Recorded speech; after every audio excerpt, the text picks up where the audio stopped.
English orthography, spell out orthography. S E C E plus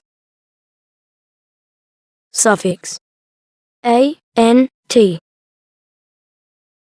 is rewritten as. Check the joins. The suffix begins with a vowel letter. The base or stem ends with a single, final, non-syllabic E. The suffix isn't ing, so replace the E with the vowel suffix.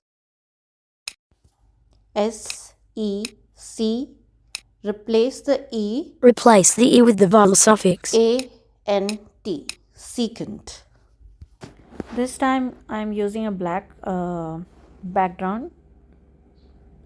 I write the base S-E-C-E. I use another color for a plus sign, gray color. Then I choose another color for my vowel suffix A-N-T. Is rewritten as. Check the joins.